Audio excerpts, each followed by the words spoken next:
Hello, I'm Graeme Park, and welcome to another Creative Futures session where we talk to a variety of creative industry professionals in front of an online audience of students from Glyndwr University.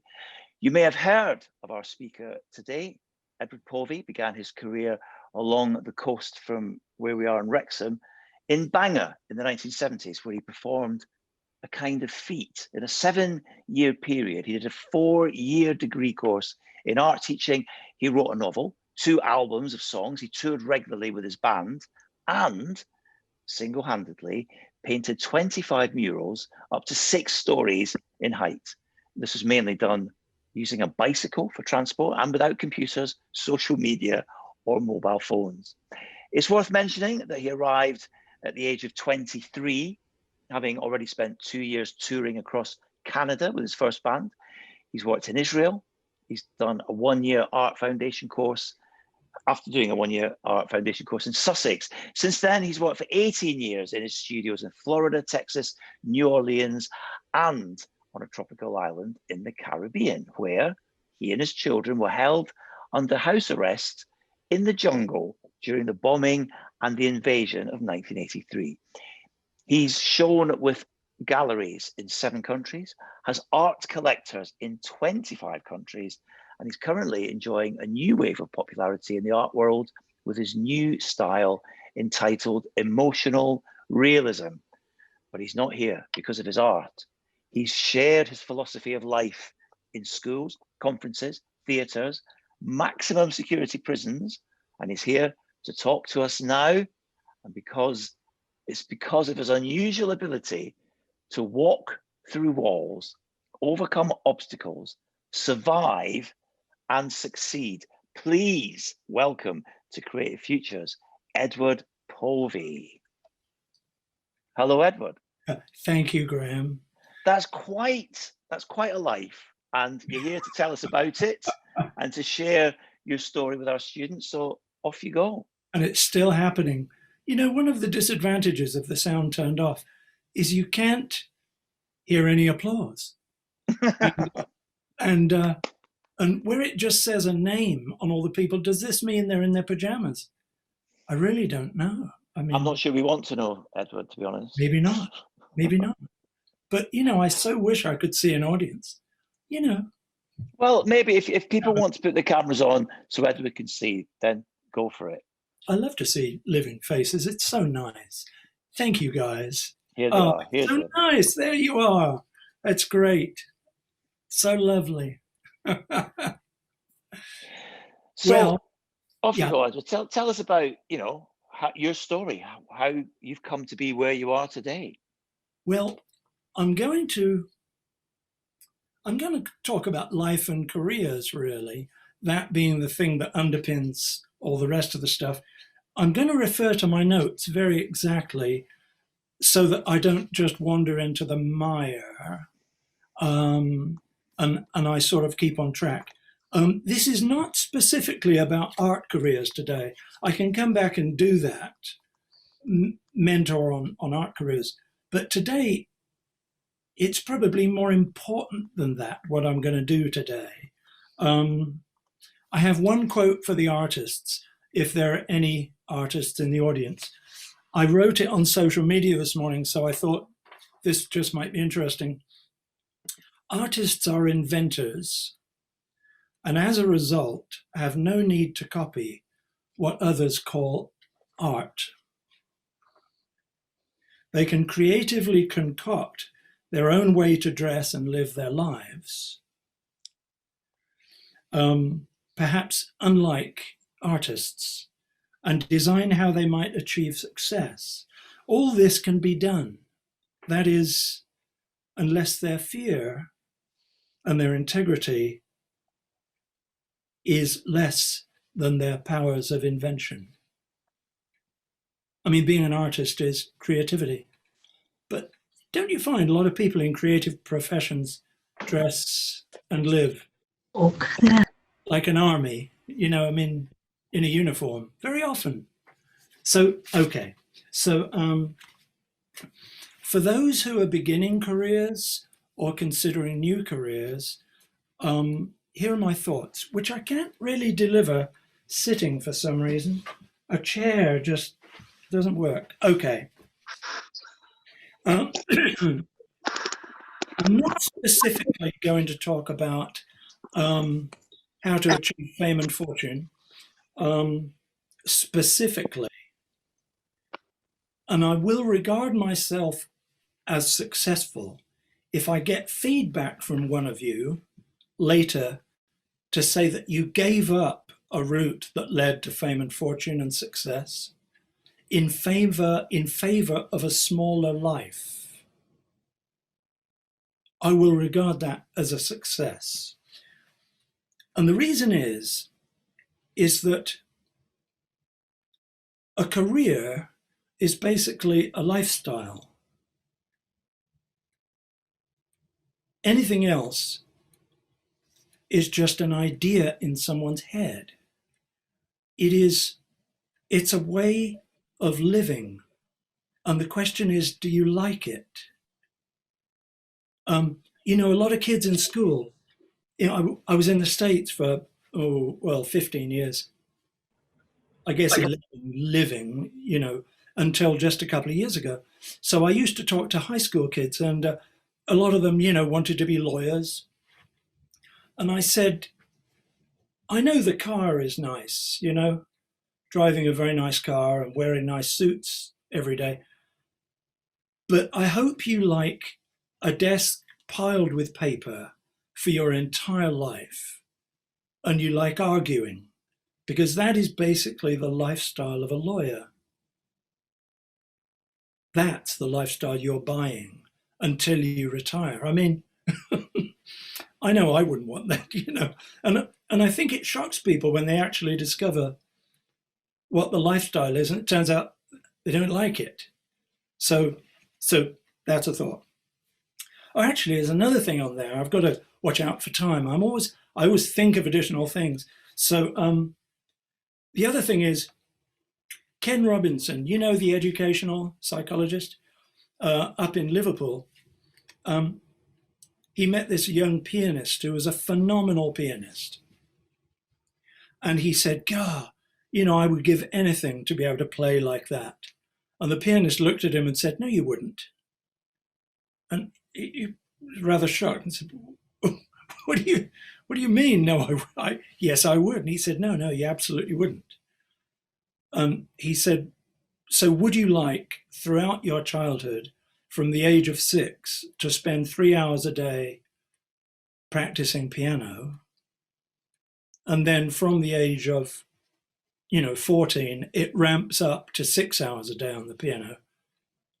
And you have to say no to most other things, most other engagements, anything else you want to do at all. Is that what you want? And Ken Robinson had to admit, actually, no, I don't want to pay the price. I wouldn't mind being a shoplifter, that is carrying home the cornflakes without paying for them, at the till. But I wouldn't want to pay the price. And that is a price. It's interesting, isn't it? So, look at careers in terms of what are you going to wind up doing? Do you like that? So that's that. Some see themselves as kind of weighed down by circumstance. It just doesn't look possible. It looks difficult. The thing they would like to do, they're just, weighed down. All I'm going to do in the next hour is give you a long list of self-evident truths.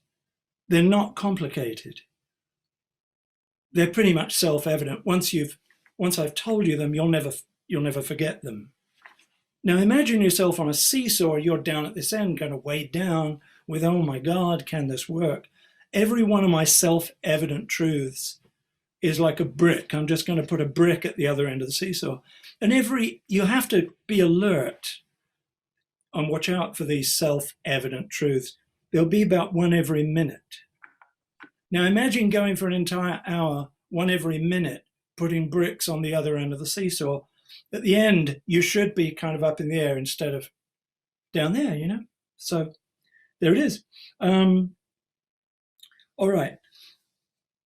Everything that we're talking about really in terms of your career and your future is It's all in the future. Otherwise, what are we talking about? All that occurs later. In high schools in the States, I used to say to the kids, let's have a look at your future. And for a minute, I'd like you to visit the 90-year-old that you will become. And, you could do it at the same time. How will it be? Walk down the street, go and visit. How does he look? How does she look? And where is she? And where is he? And, kind of think about that. 90 years old, go and visit.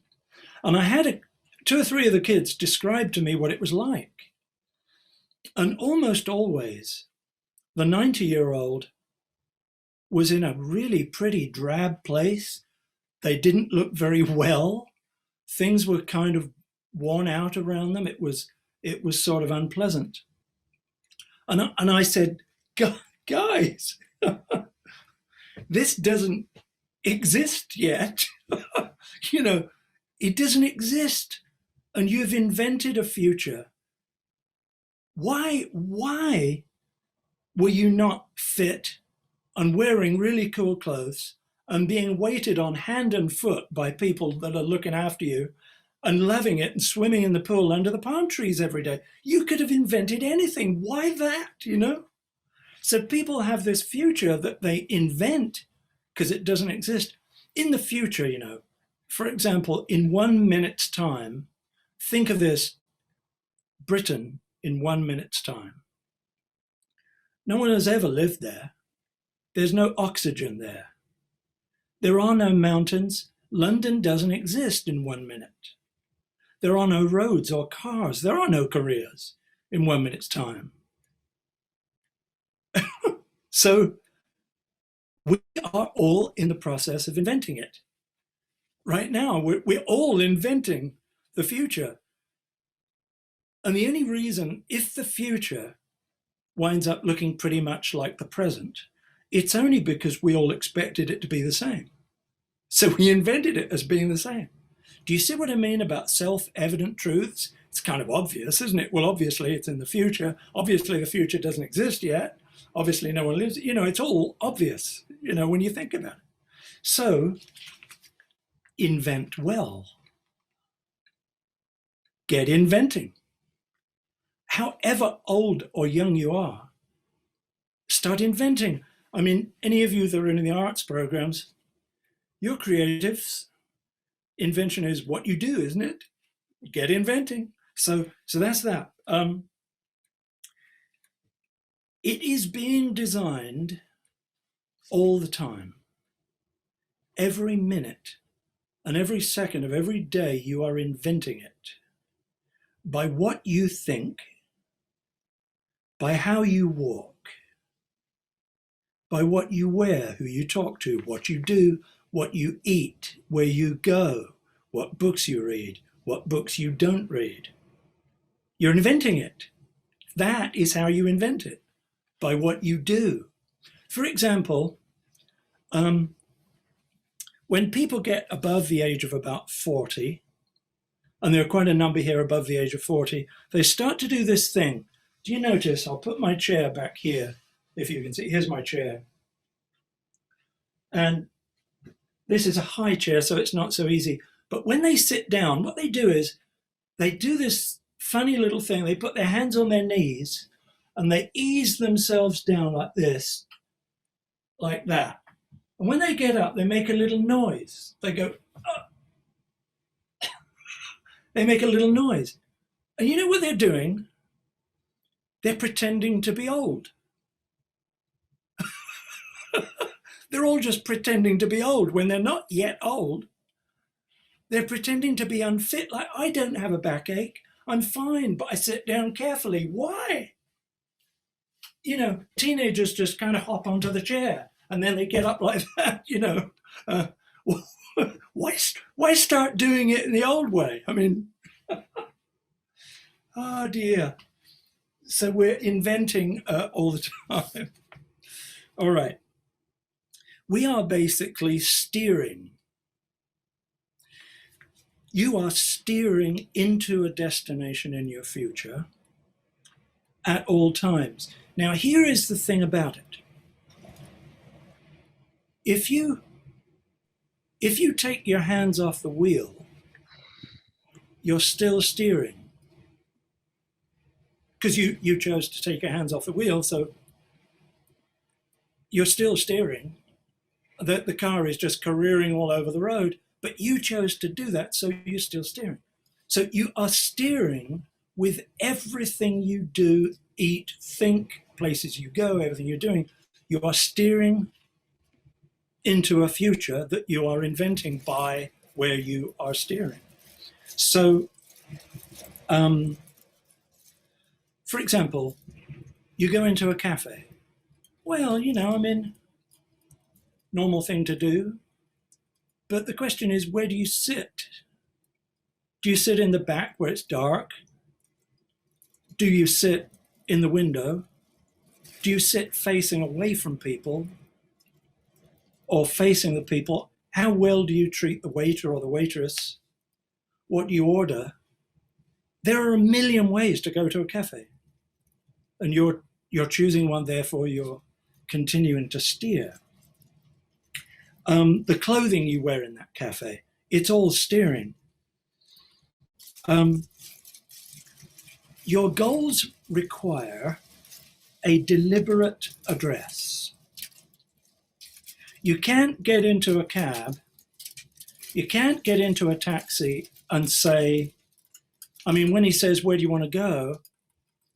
You can't say, I don't know, just drive around. When you get into a taxi, you've got to have an address. So you've got to work out where you're going, because otherwise you're steering, but you're steering aimlessly. So, and here's the thing. Have you ever, unless you have a serious mental disorder, have you ever wound up somewhere, like at a supermarket or a library or a friend's house, and suddenly looked around and said, oh my God, how did I get here? If you think of all the places you've been in your entire life, every friend you visited, every relative, every cafe, every library, everything. Out of all those thousands and thousands of visits to places, can you count or remember how many of them you arrived at by total accident and looked around and said, oh dear, that's weird, not one. You never did that unless you were extremely high and blacked out and wound up somewhere weird, which could happen, I guess. So, in other words, you've steered deliberately for your whole life so far, and you'll continue to do so. There's no reason to expect different. Okay. You may ask yourself, in terms of your future, well, what jobs are available? What posts are available? What you have to realize about jobs is people think them up. All the posts you can think of, people thought them up. They're an invention. Well, you can think up your own post and then go and get it or make it or build it. Build your own job. You don't have to just look in the paper and say, oh, well, I'm confined to this list. You're not. You're not confined to a list. You can walk into a company if you feel compelled to. You can walk in and say, the way you guys do this, I bet you I could do it better. Don't pay me for the first 3 months until I prove to you I could do this better for you. And then hire me. And they said, well, no loss to us if you make a good case. Really, it's all out there. So, okay. So jobs don't start with them, they start with you, actually. So invent your role and grow into it. That's it. Let me tell you the jobs I've invented for myself. Because the reason I do this is not to sort of be a show off, really, but it's because never hire a poor financial advisor. I mean, really. If the guy is driving a beat up old car, if he can't make money for himself, do you think he can tell you how to make money? I mean, of course not. He would do it for himself before anyone, wouldn't he? He would prove it first. So, so you need to know, you want to know, what did I do? Okay, here's what I did. I'll be very quick. I became a famous muralist in Wales for 7 years in Bangor and Carnarvon. If you can do it in Bangor and Carnarvon as an Englishman in the 70s, when you're unknown, I had no track record, no examples of my talent. I had a bicycle and I already had children and I was doing a degree at the time. I was the last person on earth that they should have ever taken seriously, but there you go. So within 2 years, every mural I finished was on the TV at night. And the lecturers would come into the college the following day and say, Povey, what are you doing? You're meant to be doing a degree. You're spending every weekend, evening and vacation, doing that. So I became an artist on a tropical island for 7 years with a 4 and 5 year old sons. Kids are no limitation, Amy. They're no limitation. Do whatever you want. I took the kids with us. It was the best thing we ever did. It was fantastic for their education. So they pretty much grew up on a tropical island in the South Caribbean. Best thing ever. They loved it. One is now running the postgraduate physics program in Oxford. He's a physicist. And the other invented a lot of the human voice recognition systems, the neural nets. He went to Cambridge. The Chinese government is employing him. And they were educated on a tropical island. It's no problem. It's never a problem. So, okay. I became an immigrant with a massive studio in Texas for 11 years.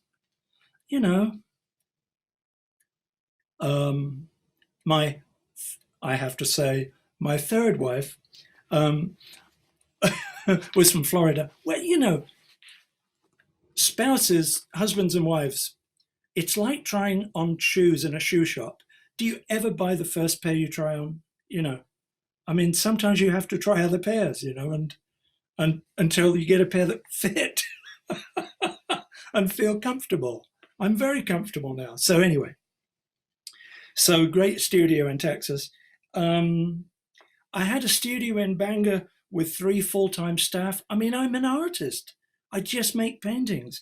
3 full-timers, 6 part-time staff for 15 years. And that worked. It worked really well. It was great.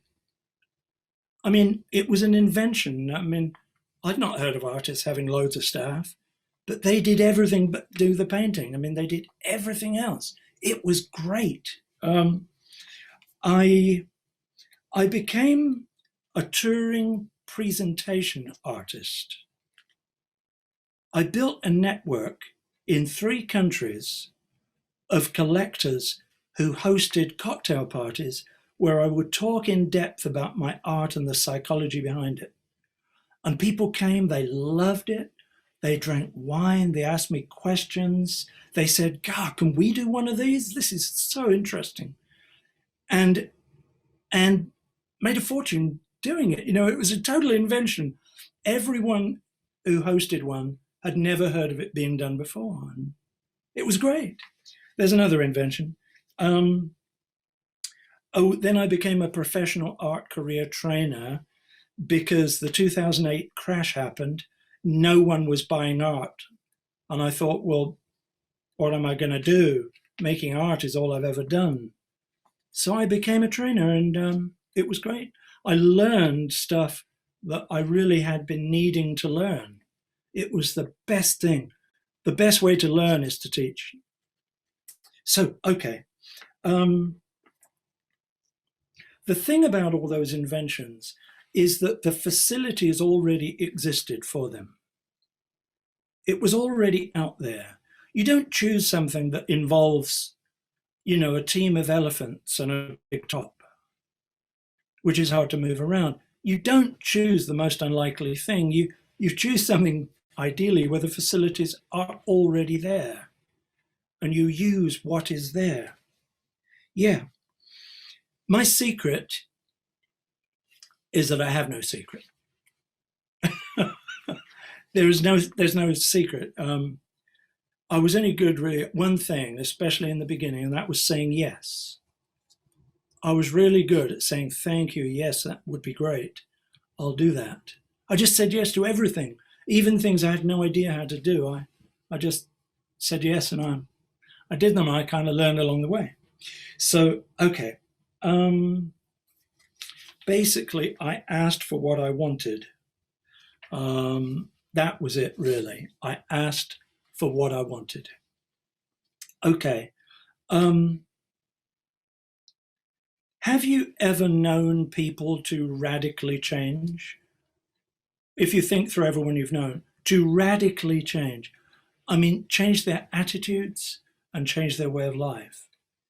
I think we've all known, haven't we, people who you can measure their life in two parts, up to that point and then from that point onwards.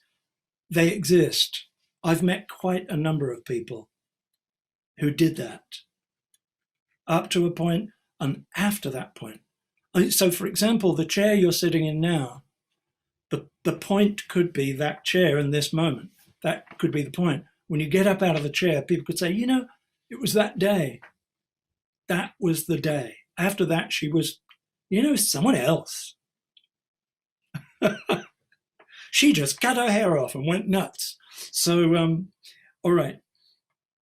I got lost then. Okay. People are organic. That's what you have to know. We are organic creatures. What shapes you is your choices, or what shapes you are your choices. No, it's is, isn't it? What shapes you is your choices. Yeah. Imagine 6 identical brothers and sisters. Imagine you have 6 identical brothers or sisters.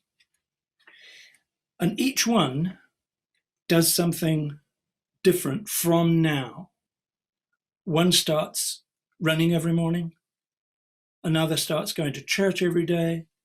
Another starts doing a course on money, learning about that. They all do different things. Now go down the road 6 months and kind of look at where they're at, each of them. Go down the road 5 years, and you are dealing with quite different people simply because they made a different decision.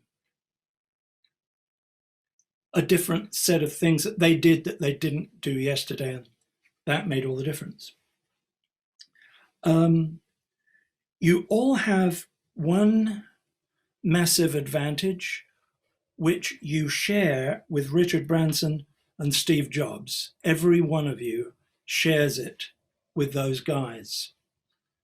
And that is that every morning when you wake up, your bank account is refilled with time. You didn't do anything to earn it. It's just the account is full every morning, full of time, ready for you to once again use in a way that you choose. Incredible, really. The only difference between us and Richard Branson and Steve Jobs is they just used their time differently to us and achieved different things. Maybe things that you would not want to achieve, but that's up to you. Okay. If Santa Claus came to you right now, or the genie, or a rich uncle, or God came down from heaven and stood right there and said, okay, what do you want? What do you want right now? The time has come. A lot of people their first words would be, I don't know. And then the next thing the genie or whoever it is would say would probably be, well, hold on, who are you? I mean, what do you like? And the next thing we'd probably say is, don't know, not sure about that, you know. But you see, who you are and what you like and dislike impinges enormously on what you want.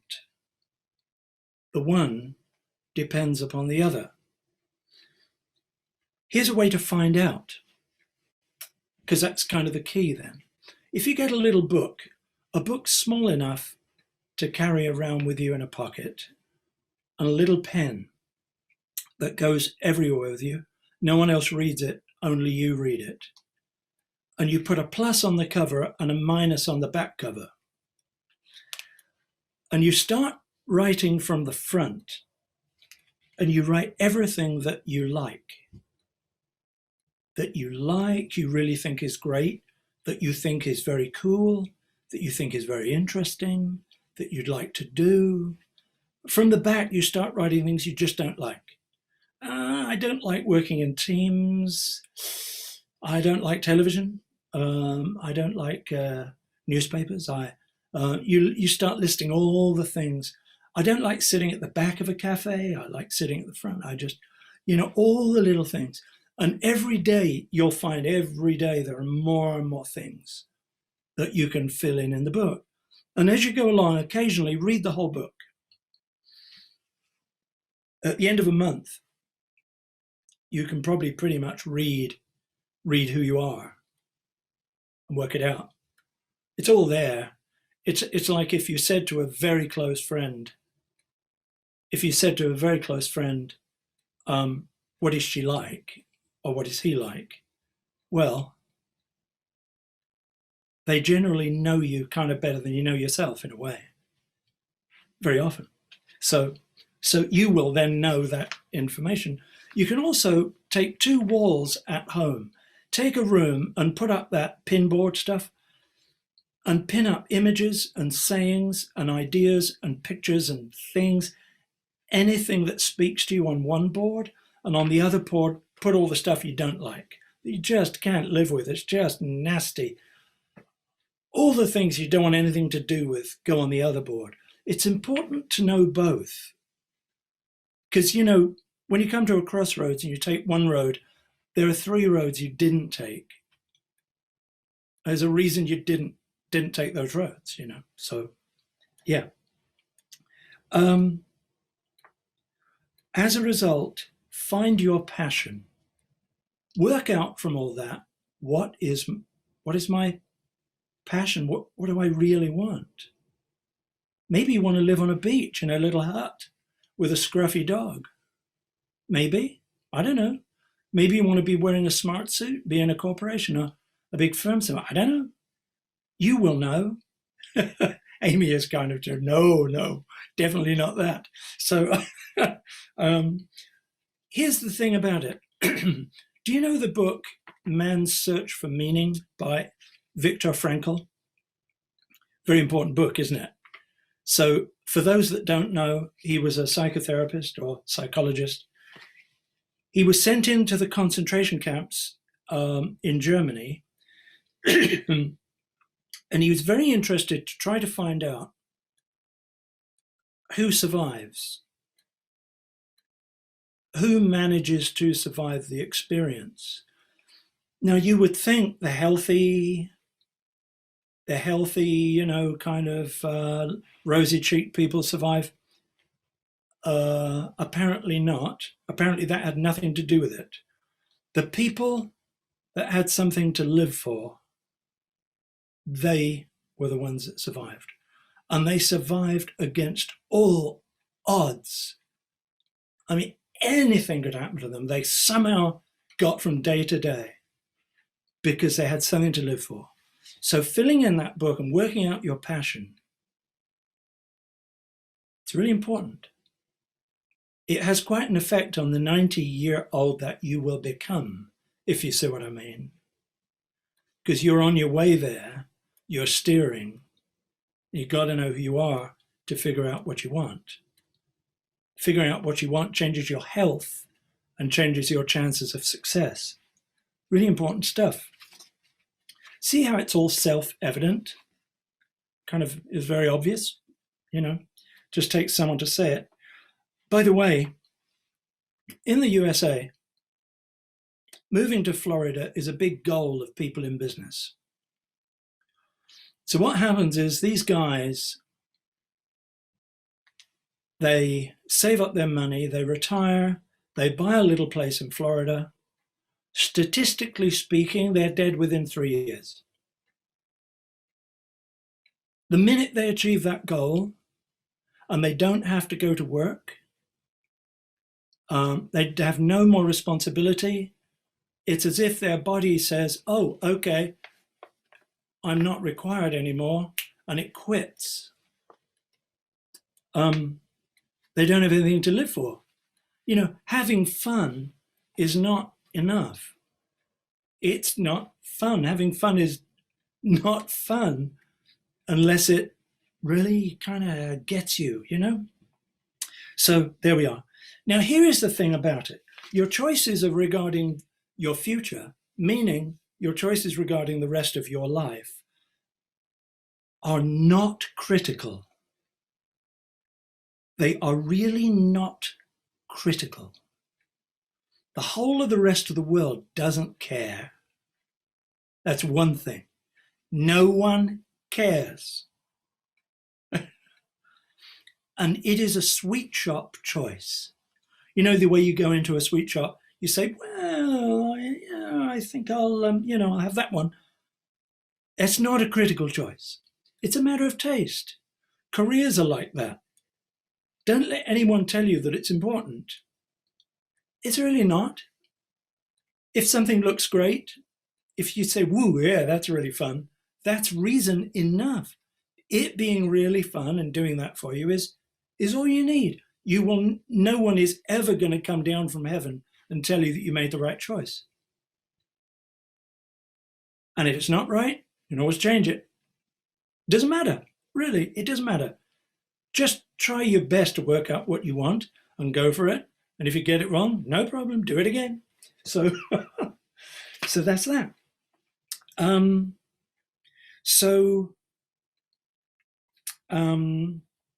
Incidentally, that thing about me turning up in Bangor and winding up painting 25 murals, I'll tell you the irony of that. Here's something very ironic. Before Donna and I went to Texas, the BBC and Channel 4 and all that, they came and did a little news items on me, this, because I'd done all the murals and now I'm going to live in Texas. Well, so they came and there were satellite vans all through the drive, and one Welsh director came in. He was a director and also interviewing. He came in and he said, well, lad, this is Channel 4 and I'd quite like it if you would obviously speak in Welsh, because our audience is Welsh. I said, I'm awfully sorry. I can say diolch yn fawr, but, it doesn't extend much further. And the director actually said to me, no, I'm very aware that you can speak Welsh. I said, no, really, honestly, I can't. And he said, no, you won't have any trouble with this, Ed. It's just a few paragraphs. Just do your best. I said, I can't do my best unless I say, thank you very much 25 times. It's all I can do. He would not believe me. Now, here is why. All I did was go to Wales and say yes to all the opportunities and painted 25 murals. But what had happened is I had become a myth. I'd become a creature of invention. They had invented who I was. Isn't that weird? It's very weird. In fact, they thought that they even knew who I was, despite what I was saying, which is kind of very strange, really. So anyhow, there you go. So you might want to ask me, Did you have difficulties along the way? All the time. You wouldn't even believe the difficulties I've had on the way, and I won't bother to list them. The truth is, life is difficult. That's just the way it is. You know, at the start of that book, The Road Less Traveled, that's the first sentence in the book. Life is difficult. What you got to do is allow it. Just allow it. Let it be. You won't change it. And as always, there's a reason for it. So make it effortless. Allow that it is difficult. Sort of allow that things will go wrong. Because they will. Yeah. And that's not a problem. Okay, you have 9 enemies. When it's difficult, that is the best opportunity to show what you're made of. You know, anyone can be nice and be courageous and be great when everything's going right. You know, anyone can do that.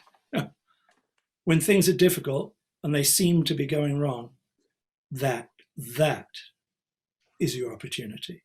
That is what divides the sheep from the goats. Just sort of know that.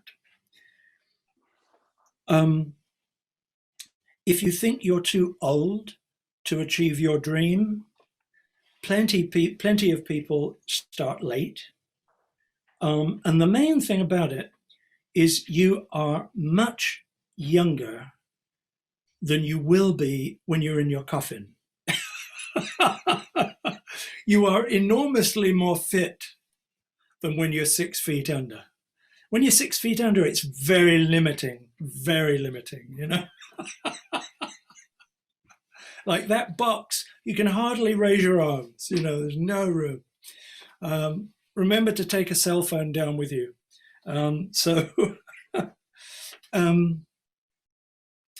I think I have the same energy as I did when I was 18.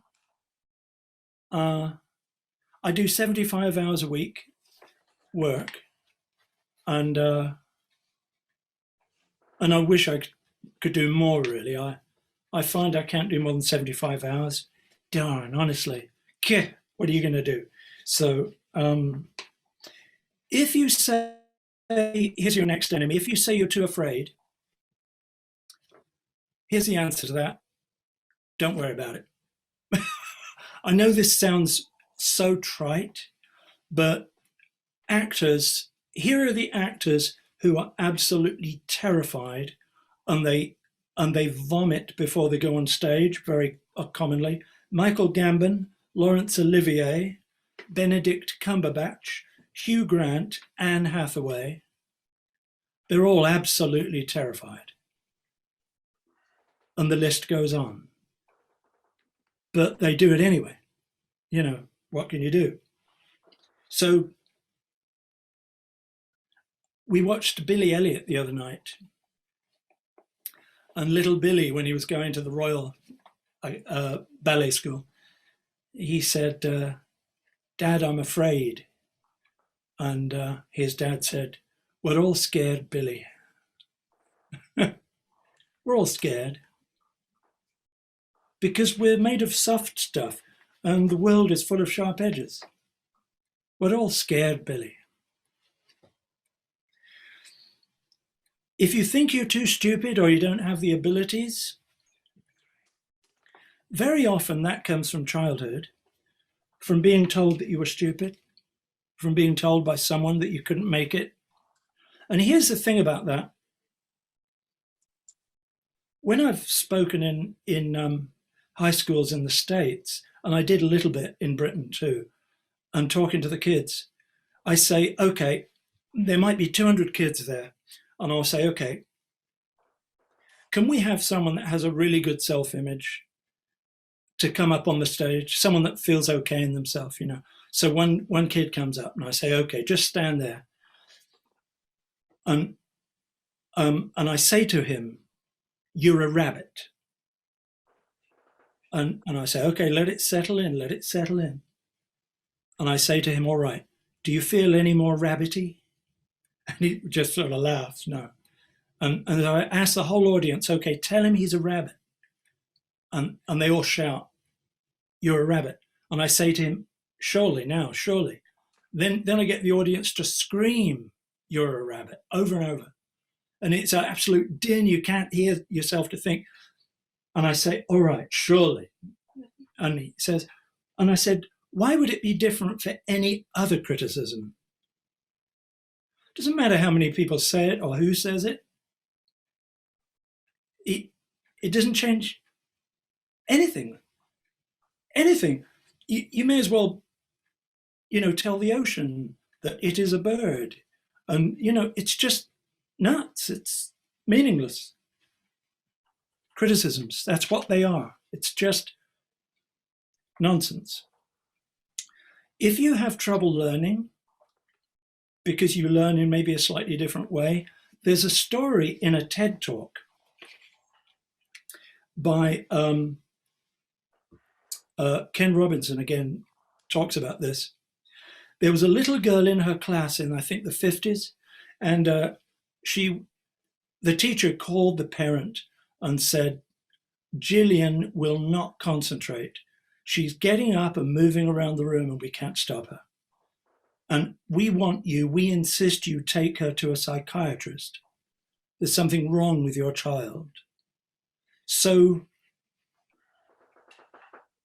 she took Gillian to a psychiatrist, and he talked to them both. And then he said to the child, would you wait here? I just need to talk to your mother on her own. And his office had all those glass windows around, where it's wood below and then a big glass cube in a way. And so before he left, he put the radio on and he said, just wait here, we'll be back in a minute. They went down the hall and the mother started talking and he said, no, wait, just watch. And they watched. And Gillian, immediately they left, she got up and started moving around and kind of moving around the room. And he turned to the mother and he said, there's nothing wrong with Gillian. She's a dancer. She needs to go to a dance school. She became Gillian Lynne, who choreographed Cats and Phantom of the Opera, ran a dance school of her own, and is world famous for dancing. She's world famous for doing the thing that she cannot stop herself from doing. That's why you need that little book. You've just got to find out. Note down, I can never sit still, or something, whatever it is. It's different for everyone, but make a career that fits who you are. It's as simple as that. Oh dear. I'm beginning to run out of time, so I'm going to kind of skip through things very quickly now, because I'd like it if you could ask questions. I think you may have questions, maybe. If you think you have bad luck, something that appears to be bad luck very often turns out to have been good luck. Something that you think is good luck at the time turns out to have been bad luck. You can never tell up front what your luck is like. You have to have the whole story and see how it turns out until you judge it. So never judge it, because you don't know the answer to that question. Failure, successful people fail more than all the others because they're willing to. You've got to be okay with failing, because that is the normal course of events. So expect success, but be fine with failure. There we are. As regards all the rest, like fear and guilt and all that stuff, learn to parent yourself. Imagine the way you would be with a 3-year-old child. You've got to learn through the difficult times to put a hand out and take the hand of the grown woman or the grown man that you became. Take the hand of that scared one and say, come on, sweetheart, it's okay. Come on, sweetheart, it's going to be okay. Come with me, it'll all be fine, you know. Learn to parent yourself. Parent yourself through the difficult times. Yeah. Loose ends, complete them. They're a burden and a distraction. Any loose ends you can think of, if you can't think of them, doesn't matter. But if you have loose ends, tie them up. Apologize. Pay them back. Pay the bill. Send a letter. Complete. Life's too short. Tie up loose ends. Yeah. So that's that. As for what you feel you deserve, I'm going to be real quick now. I've got to move fast. As for what you deserve, here's the truth about that. How much have you paid for eyesight? I mean, presumably most of you have had good eyesight most of your life. How much are you paying in installments? Thank you, Graeme. Case in point. Are you paying installments for that? Or have you started paying yet for digestion or for your legs? Has anyone not started paying for their legs and digestion and all that? You see, deserving something is a transaction. It is a transaction. If you go into the supermarket, you want this number of groceries and it's going to cost you this much. It is a transaction and they're not yours until you've paid for them. Then you put them in the bag, you take them home because they're paid for. Well, all the most wonderful things, love, oxygen. How much have you paid? I would imagine none of you have paid anything. So you have an absolutely massive debt. So here's the truth. You deserve absolutely nothing. Nothing. Are you crazy? I mean, it's been Christmas your whole life. You deserve nothing. But here is the point about it. The point is, it's all there for you. It's a free meal. I mean, you got given sight, you got given legs, you got given digestion, and all the opportunities in the world, they're all just, they're all there for you. It's great. It's a gift. You know, just give back to other people or something. Have a wonderful time, love people, help people. It doesn't matter. Whatever you think is kind of giving back, but you don't deserve anything. But it doesn't matter because it's all waiting for you. It's okay. You can go and get it. I'll just do this final little thing. I had bunches of stuff I wanted to tell you about, but there you go. This final little thing came from Matthew McConaughey, the actor. Very bright man, actually. So here's the thing. You need all your powers. You can, if you want to achieve anything in your life, you can't be weighed down by stuff. You can't carry a burden. I mean, if you're carrying a big haversack on your back, oh God, you know, it's difficult enough without that. So there's a couple of things you have to accept. You have to accept that the world is terribly bad, that people do bad things. You don't have to defend yourself from that. You don't have to defend yourself from the fact that people do unimaginably appalling things in the world. Such things are done. You cannot defend yourself from that truth. That is the reality of the world. And neither should you defend yourself from the fact that many people are absolutely wonderful. They love when there is no reason to. They forgive when there's no reason to. They spend their life giving. The world is astonishingly beautiful. I mean, it's enough to make you faint. It's so incredibly beautiful. The world is just bigger than you thought. don't try to defend yourself from the truth of the breadth of this world. And when you think about it, unless there was one end of the scale, there wouldn't be the other, because human beings are inventive and creative. It requires both ends of the scale. So allow it. Allow it. Yeah. There's only 5 minutes to go, but Graeme, should we invite questions? Yeah. Well, I've got a question for you. Okay. First of all, can I just say lots of great advice there, and I really do like your take on the world. Some might call that slightly maverick. Personally, I agree pretty much with most of what you said. At what age, though, did you start to develop this view on life? Because you could argue it's like slightly left of centre, everything you've said. Well, it got added to all the way along. I mean, I have to tell you, I had a slight disadvantage. Confession time.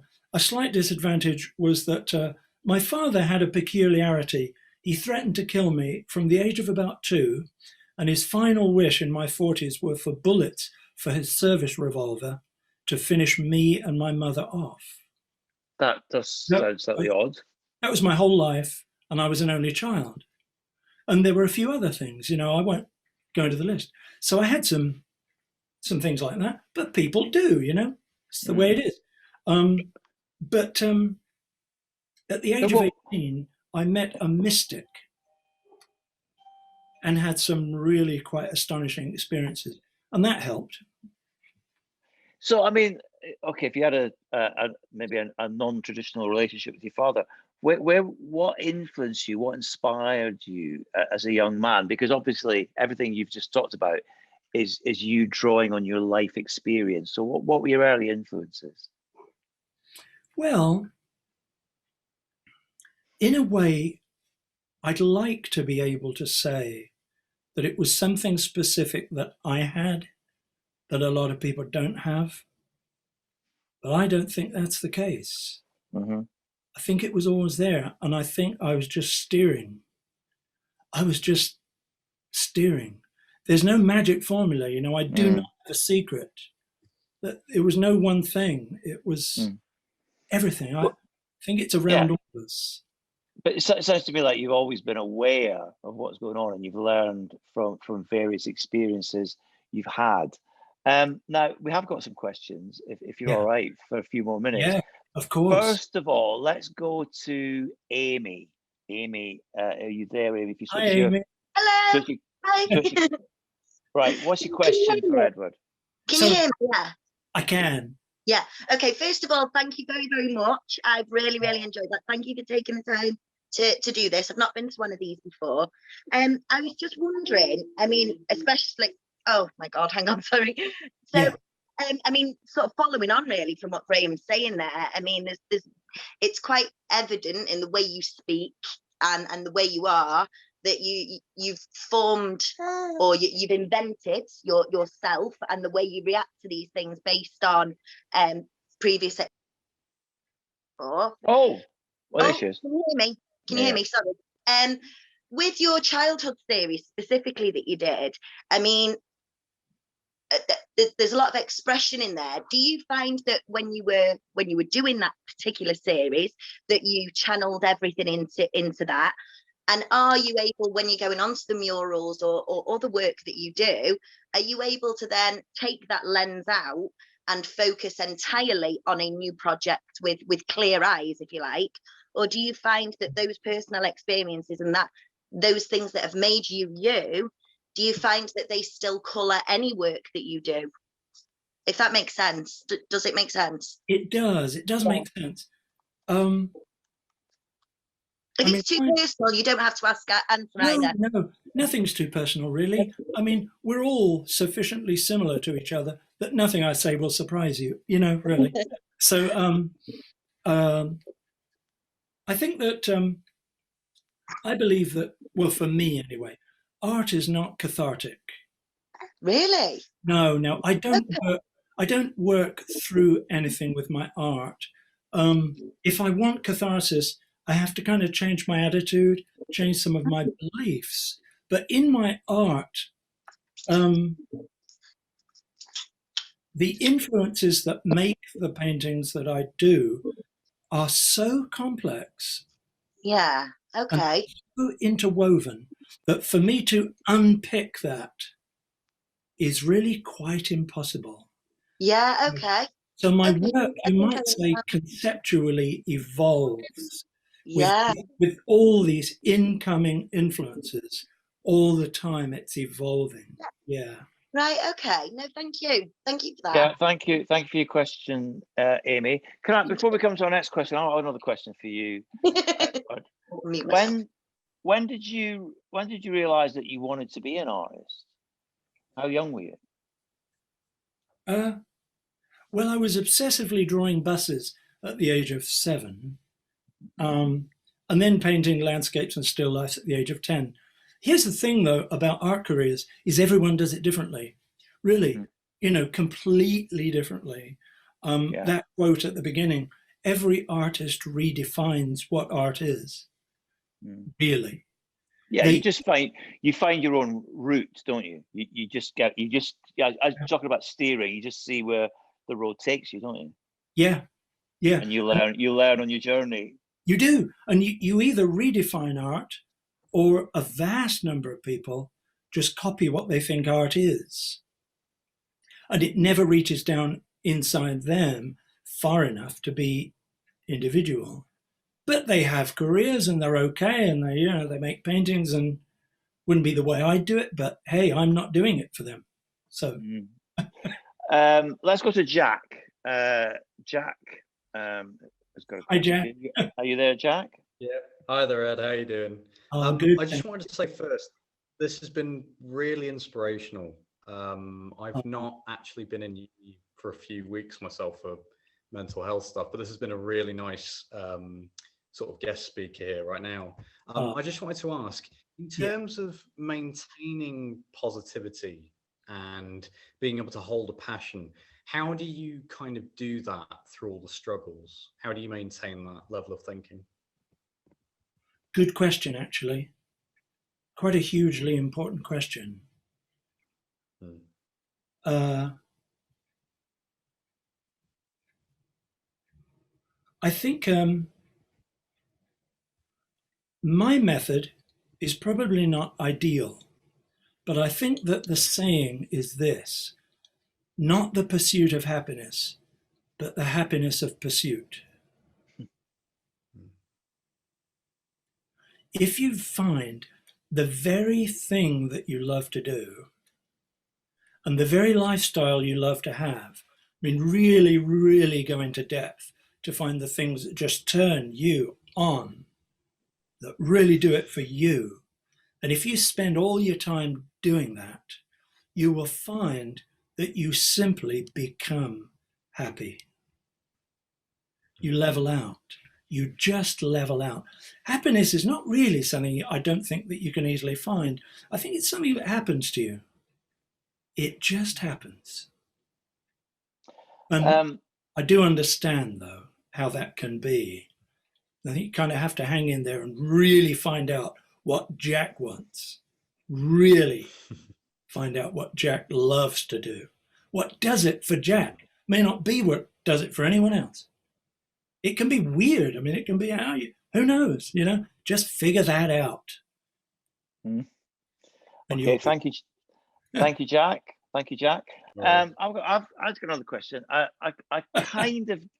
kind of get your comfy slipper analogy when you talk about wives or ex-wives. Not that I'd ever use that with my wife, but 3 wives. That's probably more than average. How do you the sort of person who just doesn't worry about baggage and is happy to move on? Have you carried baggage with you? I would suggest with 3 wives, maybe not, but I don't know. Well,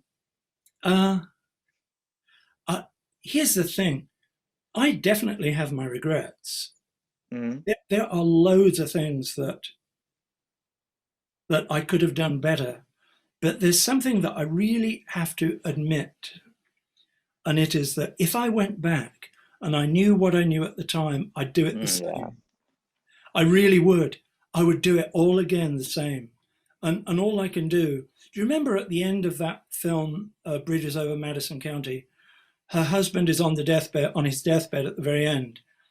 And he said to her, "I'm sorry I wasn't everything that you wanted." And I think quite often that's the best we can do. We can say to some people, "I'm sorry I wasn't everything you would have wanted." But if you replay it, you probably couldn't have done it different. The thing is, parent yourself as well, because if you had a child that was weighed down with regret, you would say to that child, "Come on, sweetheart, you can't change any of that. Come on, come with me. But you can change what happens next. Let's concentrate on that." You would parent, wouldn't you? You wouldn't see them. So it's what you're saying is you're kind of master of your own destiny, really. I'm one of the masters of my destiny. The thing about it is it's complicated, isn't it? I mean, it's coming in all the time. Opportunities, situations, challenges, difficulties, advantages. It's coming in from everywhere. And so it's like playing tennis with about 200 opponents on the other side. Balls are just flying everywhere. And I'm just doing my best to keep up, with 2 tennis rackets here. And so I'm not sure about master my own destiny. I'm sort of doing my best. Yep. And that's not false modesty. I'm really just trying to do my best. Aren't we all? You kind of famously on your website say you don't watch television and never have. Is that a conscious decision? And if so, why? Yeah, I don't watch television or listen to the radio, and I don't read newspapers. I never have. I've never owned a television. And the reason is, first of all, time is all you have. A lot of television is chewing gum. It's meaningless. But there are 2 other reasons. When I was in school, they came into my class one day in Southeast London, and they said, "You can miss school today and come and see this film if you'd like." And I said, "Yeah, I hated school." So we went off, and it was The War Game. It was the film showing what a nuclear attack would do to our part of London. I went unconscious. I was totally unconscious in it. And I never wanted to read a newspaper again. Well, when I was in my mural painting stage, I found that local newspapers, I was with the media non-stop, week in, week out, television, radio, newspapers. I was on the media all the time in that period. Well, what I found was that local newspapers were about 80% correct, 20% wrong. Regional newspapers were about 50% correct. I don't know where they got the other 50%. And national newspapers were about 20% correct, and the rest was pure invention. It was literally made up. They literally got my name wrong sometimes. I mean, and when I was in the West Indies and the bombing was going on, the Voice of America and BBC World Service, I had a little transistor radio with the batteries running down. There was no electricity. And I listened to my radio outside, and it said, "The bombing has stopped, and it is now on to diplomatic negotiations." But I could hardly hear the radio for bombing. And the rest of the world heard it and said, "Oh, great, it's all over." It wasn't over. So basically, why waste time? So your experience of media, television has influenced your choices and decisions. Karen has got a hand up. Karen, let's go to you, Karen. Yeah, hi, Edward. Really fascinating observations on life and perspectives on life. And just listening to your last discussions about the media and that, I just wondered whether you can expand a bit more on your Persian lodger paintings, because I thought that might be quite appropriate now, you know, and just maybe talk about those with the rest of the students. Yeah, that includes all the paintings since the beginning of 2018. It's another quite distressing story, really. I seem to be full of them. You know, you're probably thinking, well, you know, it's good that he has a positive attitude, you know, otherwise he'd have, you know, topped himself. Well, when I was living in Bethesda, just outside of Bangor, a Persian lodger came to stay with us. She was a refugee, and she could never sleep at night. Lovely girl. She became the perfect aunt to my sons. Just lovely. But she could never sleep. And it turned out that her brother was in prison in Iran. And I used to take my guitar and sing her songs to try to kind of lull her into sleep. And the snow was falling outside and I was singing. And this Persian refugee was trying to sleep. Well, they ultimately shot her brother. And then in the 90s, she took her own life. But there's a level of poignancy there. I mean, it's so poetic. In a way, it is tragic, awful, beautiful, poetic. And for some reason, it became such a source of inspiration for me. And there's no accounting for it, is there? There's no accounting for what will be able to turn into paintings. Yeah, on that point, I mean, is inspiration all around you? Where do you get your inspiration from? Oh, from a million different sources, really. I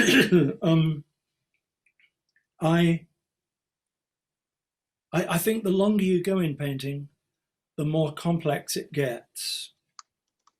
And everything, literally everything in my paintings has a story, a personal background, is charged with emotion, and has an extremely good reason for being there. The model, I go through 4 models at least for every painting, and, you know, maybe 20 photo shoots to try to find one pose that exactly, I tell them what to think, how to feel while they're being photographed. And that's the same for every single object, just countless photographs and countless objects. So it can take months or even years to make a painting, to do all the background and evolution of a painting, till eventually that becomes almost like a person, a situation, a place. It's a whole culture of its own, each painting. For me, I have to believe in it to that extent for it to be meaningful. Years for painting, wow. Yeah. Because we're running out of time, Amy, if you don't mind, I'll just quickly ask that question on your behalf. Amy's got another question. With the rabbit, yeah. Do you think it matters who calls you a rabbit as opposed to how many? And do you feel this Pygmalion Gollum effect needs to be in play in order to be aware of your self-fulfilling prophecy? There's a question for you. Well, our ability to play that game is quite astonishing, actually. Our ability to do what we've been told we are, to be what we've been told we are, is kind of ludicrous. In a way, isn't it? It's kind of ridiculous. And the main thing about it is that the biggest realization is that your parents are human beings. That's the biggest realization, is that they are not gods. You know, they don't speak the truth necessarily. And the minute you become a parent, that's an enormous help, becoming a parent, because you suddenly realize, oh my God, I know nothing. Well, neither did your parents. I mean, they were young. I mean, many people, you know, die at 90 or 100 years old, still knowing nothing. I mean, really, the fact they are young kids, I mean, just adds to it. They have less experience. So whatever they said. So you're a father, right? You're a Yes. father. Yeah. How would you class yourself as a father? And have you tried to instill or pass on what you've been talking about to your children? Quite a bit of it, yeah. But I was two types of father. I have a kind of passion for educational psychology. I'm really interested in how people learn. That fascinates me. Mm. And so I did a lot of things.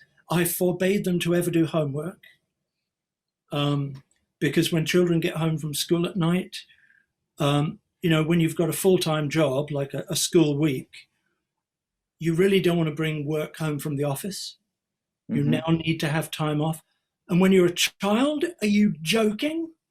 They do a full-time job at school, then they come home, they've got to do work. That's completely ridiculous. I disagree with homework completely. So that's one thing. The other thing is, when they got good marks, I never praised them. Because who cares? I mean, you get 100 out of 100. There's no more juice in that. There's no juice in it. There's no interest. I'm not interested in that. When they got something wrong, we loved it. So if they got 97% for 100 questions, I'm really interested in the 3 questions they got wrong. And so we'd say, oh, great. So what went wrong here? This is really interesting. And they were saying, well, I think it's this, but I'm not sure. I mean, I don't know quite how that works. I said, well, what do you think? We discuss, say, yeah, that's really interesting because of this. And yeah, it could be that. And so we really messed with that, and they loved it. They loved unwrapping ideas like that. They loved learning. I bet you were popular with the teachers at parents' evening then. I never went to them. Oh, you do surprise me. What about your kids' mothers? Did they share your same view or yes. not? Yeah. Their mother shared the same thing. She had a degree and a certificate in education. But the thing is, they went to ordinary schools, came back from the Caribbean, went to a regular school in York for just a few years, never did any homework, got criticized for that. They got scholarships to Oxford and Cambridge. They both got doctorates. Tom became a professor. He's now a physics professor, running the postgrad program. And Dan has worked for Microsoft and IBM, and now the Chinese government have got him. Do they share your slightly maverick view of the world? Have they applied your creative thinking to science? Actually, I think Dan and Tom regard my liberal views as way too liberal, but really? I think they do, and that often happens because kids need to swing in the other direction and try something different, don't they? So I'm a hippie basically, and they went in the other direction. But the thing about it is, I think they are both. The reason they're so successful is they are both extremely creative in respect of science. So they are chips off the old block then, ultimately. Oh, they are really, I mean, at the top of their fields. Dan's a world authority on human voice recognition, and they're both highly respected, and they're very inventive. Yeah, it's really great. Okay. Just a comment here from Maz, who says, your positivity is inspiring. Thank you. You've got a great take on the world. She loves your attitude, and that the world owes you nothing, although you owe it to yourself to make it something for you. I think that's a fair way of summing things up. Karen, is there anything you want to add as we wrap it up? I was just thinking about whether any students were going to take up that plus and negative book. Yes. Yes. Yeah. No, and also, and also envisaging yourself as a 90-year-old, what your future might hold. Yeah, so that's a good question. We've all got time, and Yeah, I think it's that. I love the point that actually there isn't a role there, you can invent it, you know, so you have got the options of going down traditional routes, which might suit some people very well, but there is all the to think about where you want to go. My children, I never used to make them do homework you know, I wouldn't say in the evenings, but I would say holidays were holidays, and you know, they were for playing, and you know, and I think it's through play and through passion we find out where we want to go, and I think that for me was the quite significant points, you know, to take away from there. And I'd just like to also thank Vanda Gardner, who's with us today, because Vanda, thank you, Vanda, contacted you, Edward, and and thank you, Graeme, as well, and Neil, you know, as part of the Creative Futures. Apologies for getting pronouncing Vanda's name incorrectly. Sorry. But right. Just one last thing then, Edward. Following on from what Karen just said, what does the future hold? Are you going to continue, or are you at any point are you going to say, right, I've had enough? Oh no, I will never retire. I am never done until they screw the lid on. And well, I've got can't so much I'm working on right now. You wouldn't believe if I listed what's going on right now. Well, let's hope that's a very long time, but it would be good at some point in the future if you come back and maybe talk about your art, because I know there's a lot of students would love to talk about your art, because I'm looking at your website, it's incredible. So finally, Edward Povey, thank you very much for joining us on Creative Futures. Do you mind one final little point? Imagine if you put into practice a quarter of what I've told you today. Just throw out 75%. Imagine putting a quarter of it into practice. And then imagine if you met you in a month's time or a year's time, would you want to go out and have dinner with yourself? Would you want to go on a date with who you are, with what I said or without what I said? Who do you want to go on a date with? Which one? You know? Well, that's a very good way to end. Food for thought. Edward Povey, more power to you. And thank you very much for joining us on this Creative Futures session. It's my pleasure. Thank you, guys. It's really an honor. Thank you. Thank you.